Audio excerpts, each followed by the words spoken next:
Welcome back from that short break. You're still watching New Vision TV News with me, Rethi Naseje. We now move on to news in business.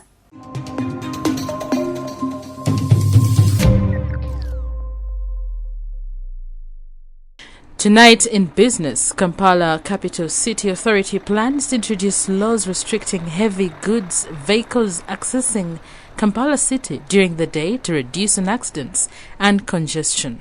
According to KCCA's Acting Executive Director, Engineer Andrew Chitaka, the new law will restrict vehicles exceeding 12 to 22 tons from moving or parking in the city's central business district. He adds that the vehicles that contravene the above directive will be liable to pay a fine to the tune of 300,000 shillings or imprisonment of 5 years. We want heavy goods vehicles that are bringing freight and supplies to shops to move at night so that they can also move faster. There will be no traffic. They can move faster and also they do not cause jam during the day. What we are doing to facilitate this is to work very closely with the traffic police, to work with the police in ensuring security at night. We are also making sure that the entire CBD has street lights so that there is security at night and a business person is not worried offloading goods on a dark street and getting attacked. Chitaka was addressing stakeholders in the transport sector during the consultative meeting at Hotel Africana in Kampala. Also, the Director Traffic, Uganda Police Force, Dr. Stephen Kasima, warned drivers of heavy goods vehicles to comply with the law to avoid arrests and fines.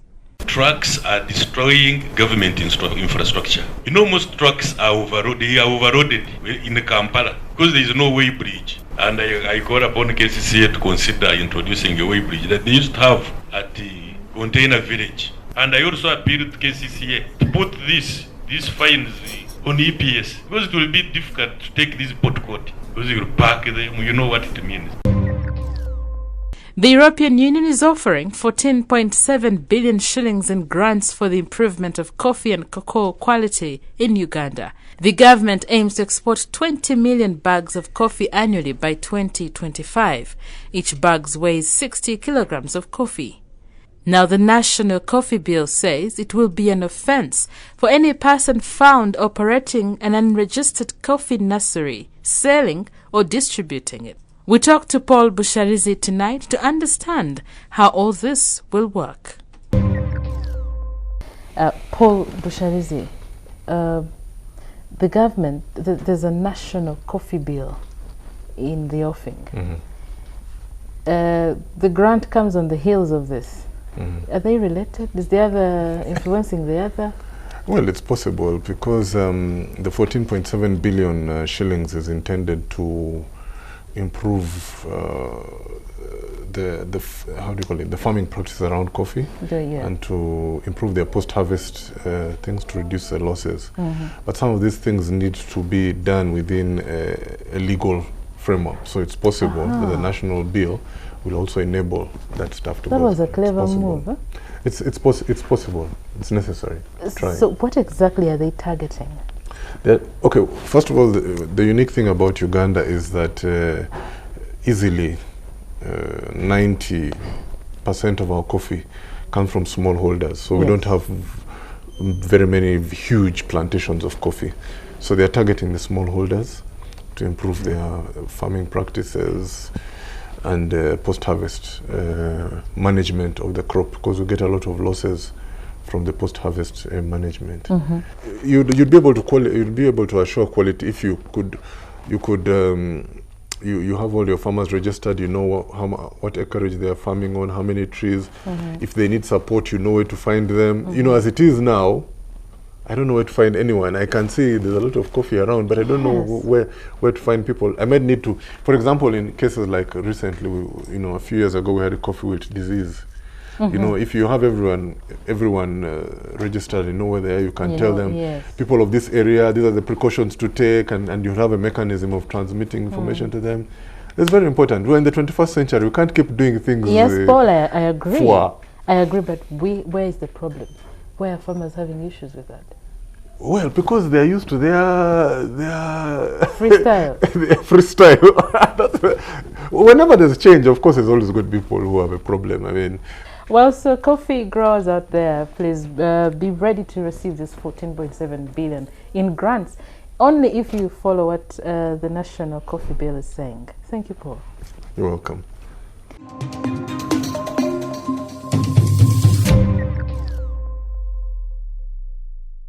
Thank you, Lynn. And in our Daily Pile of Africa series, we look at Chibibi Forest, which is grassing in Mpigi district. Chibibi Forest is one of Uganda's most green forests, located in Chabadaza in Mpigi district.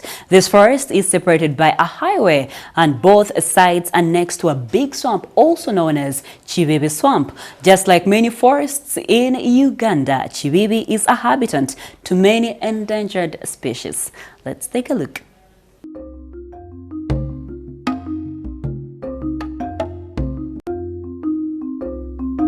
In Mpigi district is where you will find Chibibi Forest. This forest is covered with tall trees. Just like Mavira Forest along Ginger Road, Chibibi is separated by a highway in Chabadaza. Birds, wild animals and more endangered species find shelter in this forest. The trees are so tall to accommodate animals like monkeys, geckos, and even snakes. Some activities to engage in while here are hiking, sightseeing, sunbathing, camping, to mention but a few. Interesting enough is a big swamp that lies just next to this forest. It is also called Chibibi Swamp.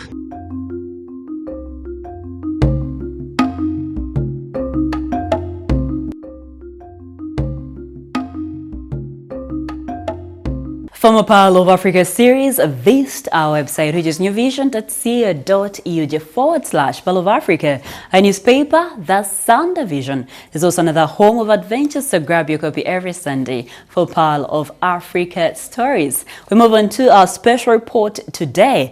When Uganda Cranes meets Senegal in a few minutes, the contest may not necessarily be about Uganda and Senegal, but the champions in the two teams. Let's take a look.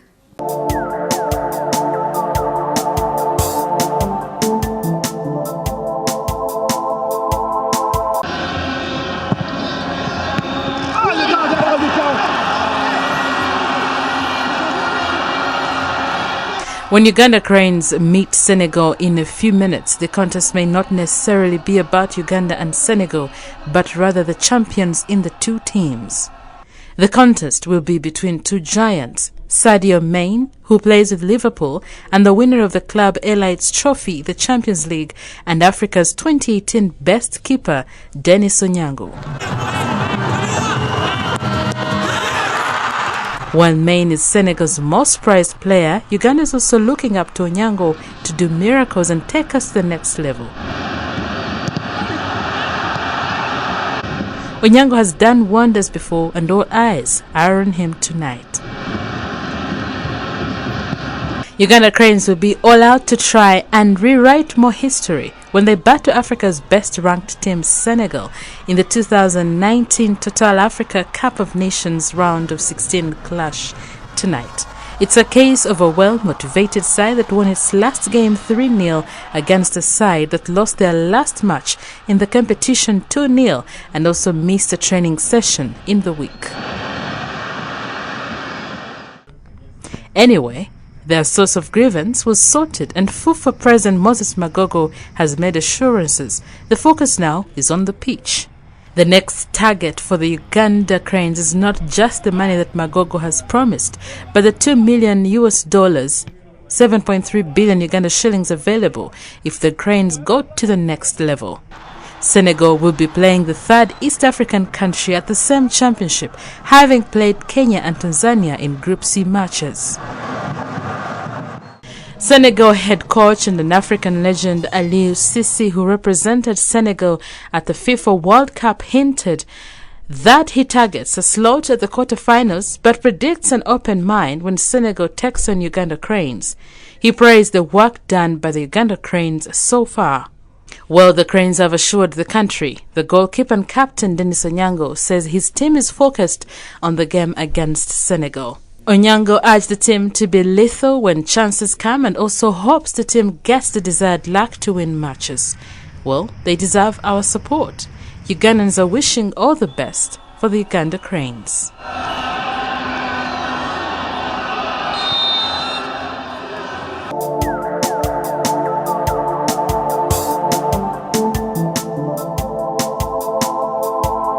We wish the best to the Uganda Cranes. We hope for the best. That is all I had for you today. Thank you for watching. Be sure to catch my news updates and other programs here on New Vision TV by visiting our website, which is newvision.co.uk/video. You can follow us on social media. Facebook is the New Vision, Twitter is @NewVisionWire, Instagram is @NewVisionWire, and our YouTube channel is New Vision TV. Catch up with me on my Twitter handle. I am Rothy the Voice. We end with a fact file, but Uganda Cranes, we wish you the best. Uganda Cranes, oh yeah.